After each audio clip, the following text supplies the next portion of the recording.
Maintenant, nous allons voir deux opérateurs qui sont délicats. Il faut bien connaître le fonctionnement. Il s'agit des opérateurs d'incrémentation et de décrémentation. Alors, ces opérateurs peuvent être, correspondent à plus plus et moins moins, et ils peuvent être placés avant ou après une variable dans une expression ou pas. Alors, pour ce faire, on va déclarer une variable A. On va lui mettre une valeur de 0 et on va les tester pour voir comment ils réagissent. Donc si je fais A++, le principe c'est que c'est équivalent à A égale A plus 1. C'est équivalent à ça, mais pas tout à fait. Hein, pas tout à fait. Enfin, on va quand même tester. Donc je vais faire printf %d /n. Je vais mettre A, %d/n, A. Voilà, donc là je suis bien en projet de démarrage, donc je vais le compiler.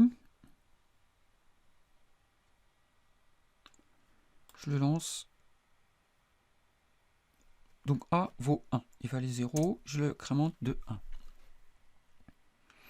Alors je peux faire exactement la même chose dans l'autre sens, c'est-à-dire je fais A moins moins. Voilà, donc ça c'est équivalent, on le devine évidemment, à A égale A moins 1. C'est toujours 1. Voilà, donc là maintenant, ici j'aurai 0. Alors, maintenant on va faire ce test-là. Donc je vais mettre A égale 5, d'accord? Donc A vaut 5. Et ici, je vais faire A++. Donc, je dirais naïvement, on pense que A vaut 6, mais en fait, regardons.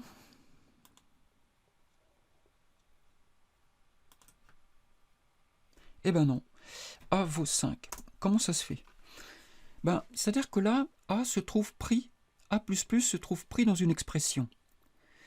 Et comme l'incrémentation se trouve après la variable A, ça signifie pour le compilateur que dans l'expression, il prend d'abord A, il fait le calcul avec A tel qu'il est, et une fois qu'il a terminé, alors il incrémente A. Ce qui veut dire que si ensuite je fais printf A %d, j'en fais un deuxième,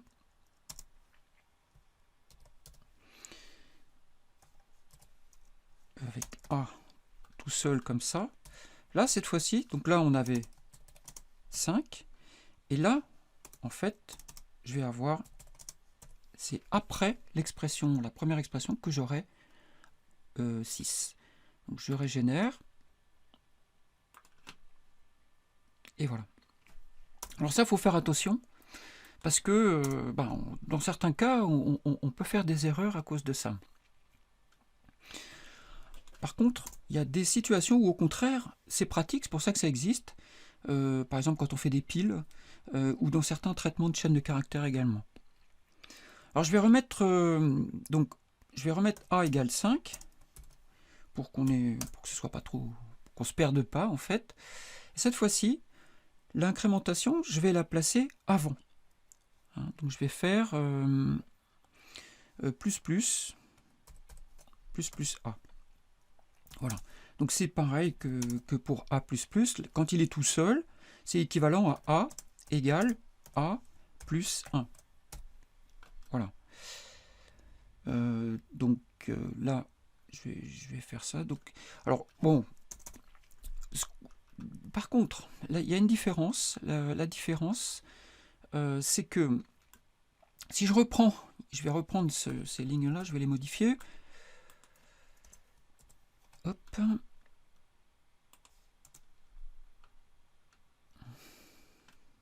Mettre comme ça, voilà. Donc hop, alors là, et ici, cette fois, je vais mettre le plus avant.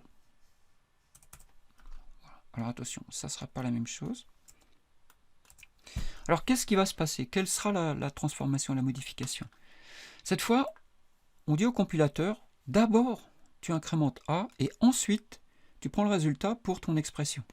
En gros, c'est ça. Donc là, comme A est tout seul, bah, ça ne change rien. Mais là, il est pris dans une expression. C'est-à-dire il est quelque part entre parenthèses, quoi. Du coup, ça veut dire que, premièrement, il va incrémenter A de 1. Donc là, A était déjà incrémenté de 1, donc il est égal à 6. Donc là, maintenant, il sera égal à 7. Et évidemment, ensuite, il sera égal à 7. C'est-à-dire que là, on incrémente A d'abord, ensuite on l'intègre incrémenté dans le calcul, et voilà. Donc l'incrémentation placée avant s'exécute en premier. Alors, on va tester pour vérifier. Voilà, donc c'est bien ce qui se passe. Alors, dernier test, on va prendre une variable supplémentaire. Donc, je vais prendre, A, toujours A, égale 5. Et puis, je vais prendre un int B, que je vais mettre égal lui aussi à 5. Et même, je vais prendre aussi un int, donc un C, qui lui sera égal à 0. Enfin, c'est même pas la peine, parce que je vais l'initialiser dans le calcul. Je vais faire C égale, alors, A++, plus, et là, je vais faire l'inverse, donc je vais décrémenter B, comme ça, en pré-décrémentation. Voilà. Oui, ça, évidemment, ça marche avec le plus, ça marche avec le moins. Je crois que je l'ai déjà dit. Alors, là, c'est une expression un petit peu compliquée et que je vous vraiment conseille d'éviter. Donc, on va faire un printf pour savoir combien, finalement, vaut C à l'issue. Donc, printf, %d, anti-slash n, C. Alors, on va essayer de le comprendre. Donc, A vaut 5. Là, dans l'expression, donc il prend d'abord A, donc il prend 5. À quoi il ajoute? Alors, B vaut 5 aussi, mais B, ici, d'abord, il le décrémente, donc il retire 1. Donc B vaut 4. Donc ça fait 5 plus 4, ça fait 9. Donc normalement, ici, j'ai 9. Alors, on va vérifier.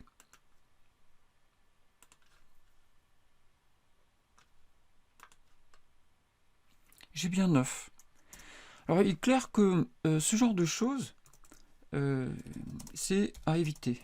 Hein. On comprend bien pourquoi. Il y a pas mal d'erreurs possibles. Voilà, donc je vous conseille, faites bien attention à ça. Hein. Donc, le plus placé après, ça veut dire que dans une expression, on prend d'abord la valeur de la variable et après on l'incrémente, ou on la décrémente si c'est moins. Et si c'est placé avant, le plus placé avant ou le moins placé avant, d'abord on incrémente ou on décrémente, et ensuite on fait l'opération avec la variable qui a donc été modifiée. Alors faites bien attention, hein, ça c'est important. Alors c'est très utilisé en C, vous le retrouverez, vous ne pourrez pas y couper, quoi. Hein, ça sera forcément quelque part dans du code que vous utiliserez, et puis très rapidement vous l'utiliserez, parce que c'est quand même assez pratique. Alors, ce que je vous propose par rapport à ça, c'est quand même d'essayer de le tester. Alors je vous propose à vous de jouer. Alors, je vais vous l'amener ici.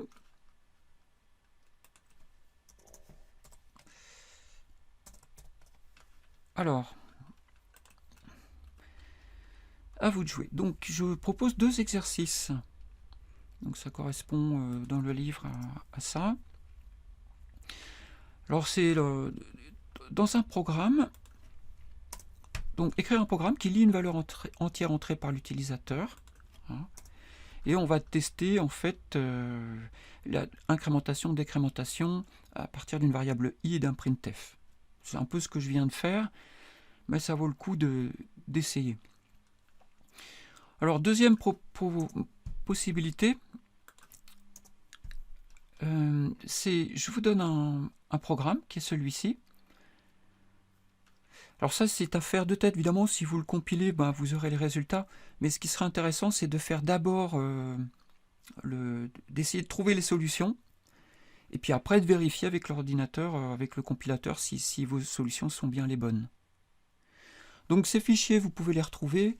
Vous pouvez les retrouver sur le code source en téléchargement qui est ajouté au cours.